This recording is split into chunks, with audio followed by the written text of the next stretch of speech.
The Legacy of the Forgotten Stars. Prologue.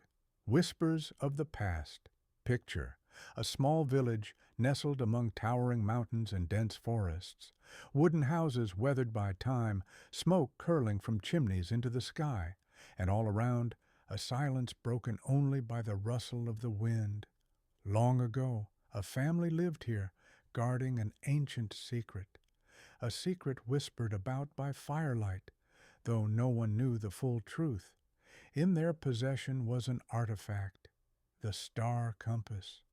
Legend said it could open paths to lost worlds and grant its bearer unimaginable power.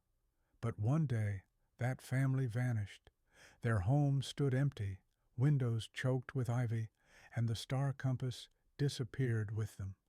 All that remained were scraps of old writings and tales passed down through generations. Years later, 3 friends from that same village, Ilara, Finn, and Lyra, stumbled upon a yellow diary in an attic. Its pages smelled of age, and within was a map pointing to a secret in the mountains. They decided to set out in search of the star compass. Little did they know this journey would change everything. Chapter 1. The Meeting at the Old Oak. It was early morning. The sun had just peeked over the horizon, painting the sky in shades of pink and gold. 3 friends stood beneath a massive old oak at the edge of the village, Ilara, Finn, and Lyra. The oak had been their meeting spot since childhood. Its branches spread so wide they could shelter a crowd from the rain. Ilara, a sharp-minded artist with chestnut hair fluttering in the breeze, held the old diary they'd found in her attic. Her eyes sparkled with curiosity as she flipped it open. "Look at this," she said, pointing to the faded pages. "There's a map here. It leads to a cave in the mountains. I think it's tied to the compass." Finn, a tall lad with a mop of dark hair and boundless energy, grinned wide. "This is our chance. We'll find that star compass and become legends." Lyra, the quietest of the trio, stood a little apart. Her pale hair fell over her face, and her eyes held a flicker of unease. She always sensed more than the others. "I don't know," she murmured. "Something tells me this isn't just an adventure. It feels dangerous." Ilara smiled, resting a hand on Lyra's shoulder. "Don't worry, Lyra. We've got the map, and we're together. What could go wrong?" The friends packed their bags, some food, lanterns, a coil of rope. They set off through the forest, chatting about old times. Finn told a story of getting lost in the mountains as a kid, while Ilara recalled their grandmother's tales of ancestors who'd sought the compass and never returned. By evening, they stopped at a stream and built a fire. Lyra sat close to the flames, staring into them. That night, she dreamed of a dark figure whispering of betrayal. She woke in a cold sweat, but kept it to herself. Just a dream, she thought, watching her sleeping friends. But it wasn't just a dream. Chapter 2. The Cave of Shadows. The next day the friends reached the mountains. The cave from the diary was hidden behind thorny brambles. Its entrance was narrow, but inside it opened into a vast chamber.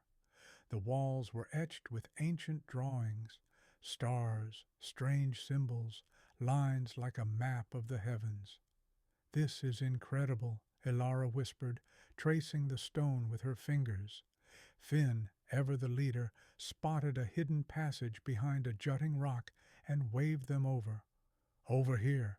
Let's see what's deeper in." But as they stepped forward, a whisper filled the air, soft, like the wind, but it called their names. "Ilara, Finn, Lyra." "Do you hear that?" Ilara asked, her voice faltering. "Yeah," Finn replied, looking around. "Where's it coming from?" Before they could figure it out, the floor cracked beneath them, and they plummeted, They landed in a cold underground lake. Scrambling to the shore, they froze. Before them stretched an entire city buried beneath the earth. Streets of gray stone, houses with broken windows, tables set with untouched meals. Embers still glowed in fireplaces as if the people had vanished moments ago. This place, it's alive, Lyra said, her voice trembling. In the city's center stood a towering statue, a cloaked figure with empty hands, as if something had been torn from its grasp. Ilara stepped closer and saw carvings on its base. They matched the diary, she said. This city's tied to our ancestors. The star compass is here somewhere. But the city held more than secrets. It held guardians. Chapter 3. A Traitor Among Us. The friends found a library in one of the houses. Shelves sagged under dusty books, and Ilara pulled out one about the star compass. It says here it opens portals to other worlds, she read, flipping pages. But it demands a sacrifice. Lyra flinched, her dream flashing back. Her heart raced. Could betrayal be real? She glanced at her friends, doubt creeping in. The tension grew. Ilara noticed Lyra's unease. "Lyra, are you okay? You're hiding something, aren't you?" "No, I just had a dream," Lyra mumbled, looking down. Finn stepped in to ease the mood. "Let's not fight. We're a team." But then shadowy creatures lunged from the darkness, formless, like smoke given life. Finn shoved Lyra out of harm's way, but Ilara caught her slipping something into her pocket. After the shadows faded, Ilara confronted her. "What are you hiding?" Lyra sighed and pulled out a small star-shaped medallion. "My family." "They're part of a secret society," she admitted.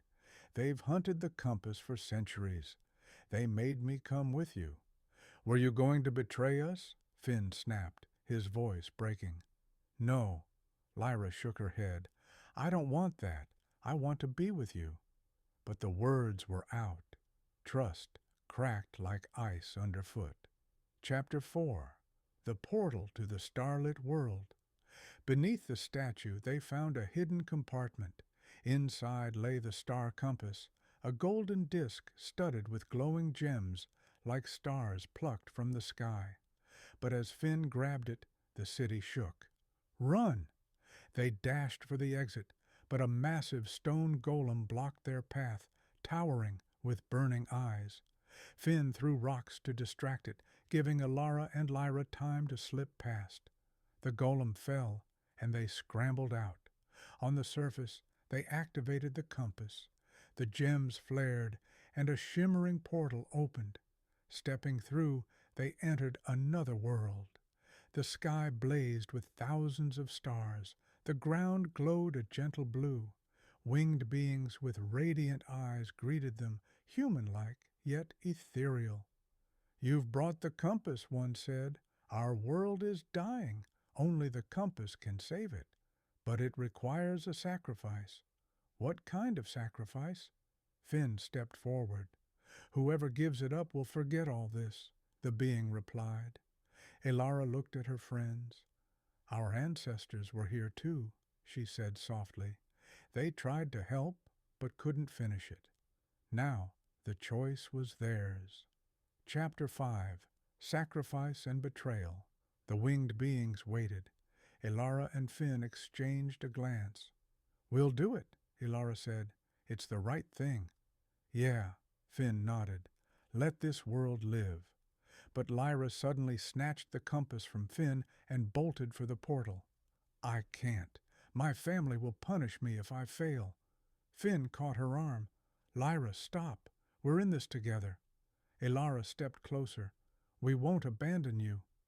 Lyra's head dropped, tears streaming down her face. She handed the compass back. "Forgive me," she whispered. They gave the compass to the beings. It blazed brighter, and the world came alive.